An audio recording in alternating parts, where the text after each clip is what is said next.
I'm going to... Okay.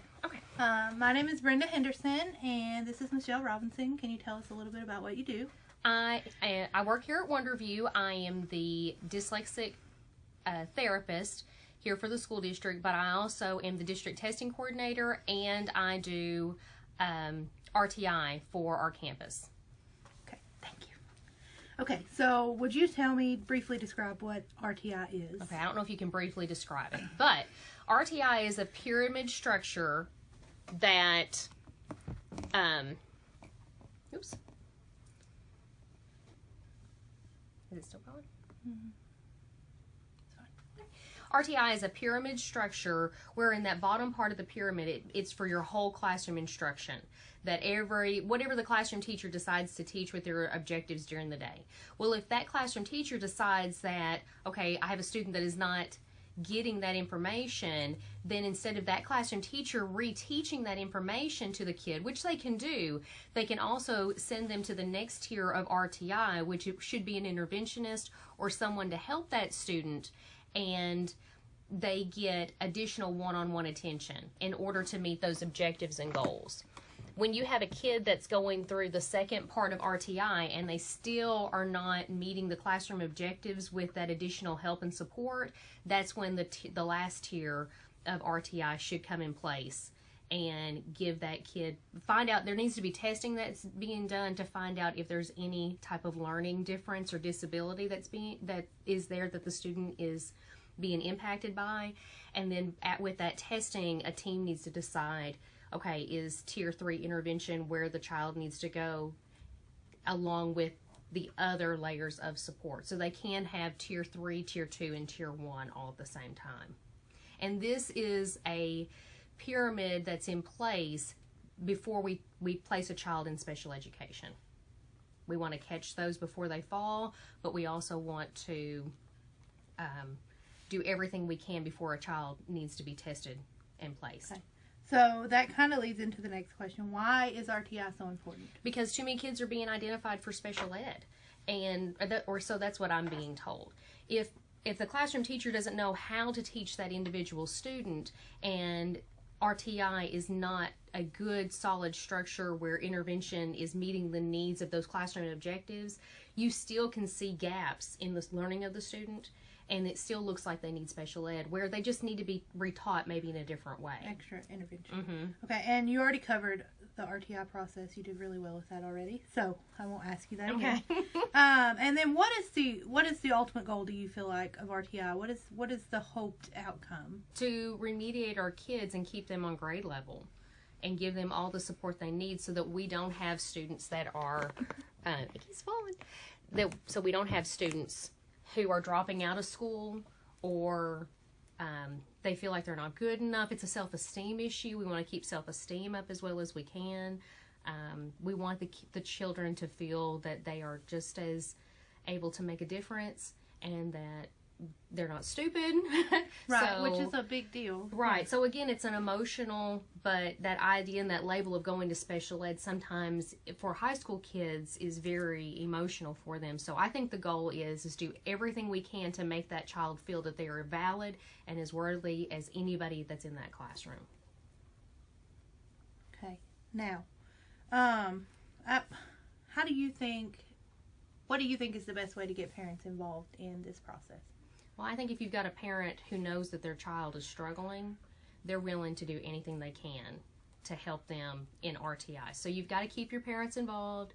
You keep them informed on any assessments that they're doing. When there's parent-teacher conferences, those parents need to come to the interventionist to see the progress and the goal that's being made.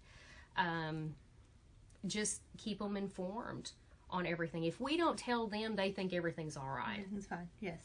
Okay, so at what point, when should the earliest point be that you involve parents in the RTI process? As soon as it starts. So after the classroom assessments that determine, hey, something's not right? Right, and it's not based necessarily on test scores. A lot of school districts, and we deal with this too, they get the test scores from the prior year, and the new year has started, and they'll go, okay, we have this kid that's below basic and this kid that's basic, so we're going to place them in RTI, and then they're in RTI all year long.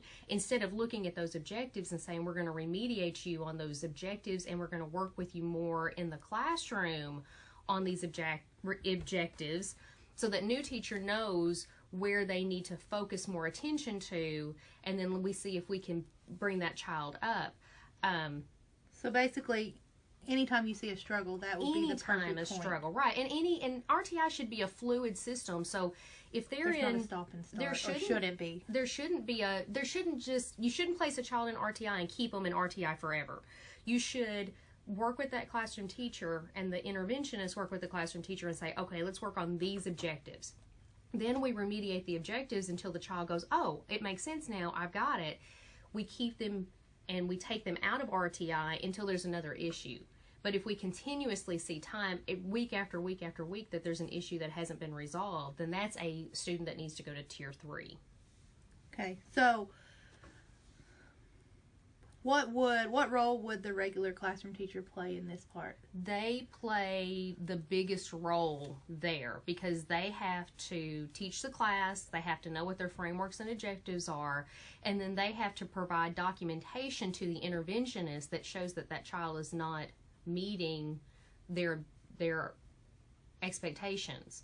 So if they're not getting it, that's where that interventionist, who is a certified teacher, is going to go, okay, maybe I can teach it to you in a different way or give it to you in a different way. Because lots of times a kid just needs another, oh, yeah, I got this.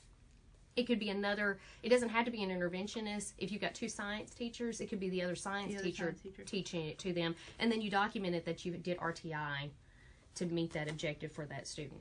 Okay, so we mentioned parent contact, getting the parent involved. How does the regular classroom teacher get the parent involved in this process? Ongoing. How do they keep them involved? Nowadays, I mean, emails. I like emails because it's documented. Facebook Messenger, get your parents involved, and if you can't get them through email, then Facebook them, because most of your parents are on there, and just keep it as professional and to the point, and even if it's just we need to have a meeting about this, that's your way to contact them. Text messages, just our regular modes of communication, just to let the parents aware.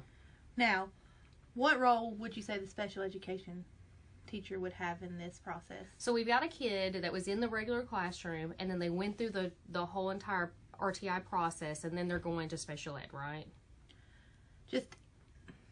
Or were they in special ed before? It would be a regular education student that is now going through the process. But I don't know that we should focus just on the special ed, like ending in special education. Mm-hmm. Is there a way special education is involved up to that point to provide feedback? Or it could be, because that special education teacher, okay, so like here at our school, if we have a kid that's in special ed science, if they go to special ed science, really that's your RTI process. They're getting that whole classroom instruction, possibly with the science teacher, but then they're going to get additional support when they go into special ed. So it's not a matter of reteach. It's not a matter of looking for that special ed teacher to look at the frameworks and then reteach the material. It's a matter of looking what the classroom teacher has and providing support to that classroom teacher, and not just, here we're just going to do study guides or what. It's reteaching that information in a way that they can understand. So they're the interventionist in that case. Okay, and then do you have any feedback on how a regular education teacher, special education teacher, you as an interventionist at points, do you have any advice on how to form that relationship to help the child be successful? And you can help me here, but it's my impression that a special education teacher was a general ed teacher at one time. And so they could be just general ed. Like I know, like one of our special ed teachers that we have was a home ec teacher. Mm-hmm. So she really wasn't working with Common Core frameworks until she went through the special ed process, and now she's a special ed teacher. When you're a special ed teacher, you teach every subject. Everything.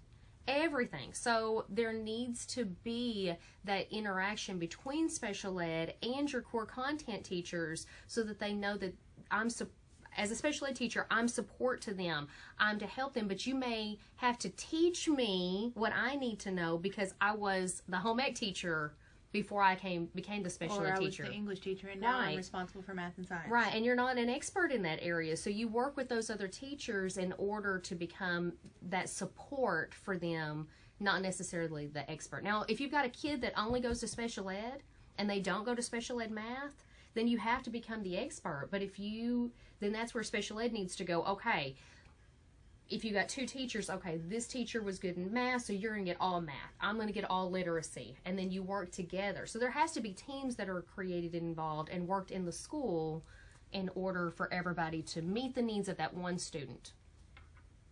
Okay. And you answered, how do you make it work for the students already? Good. Thank you so much. You're welcome.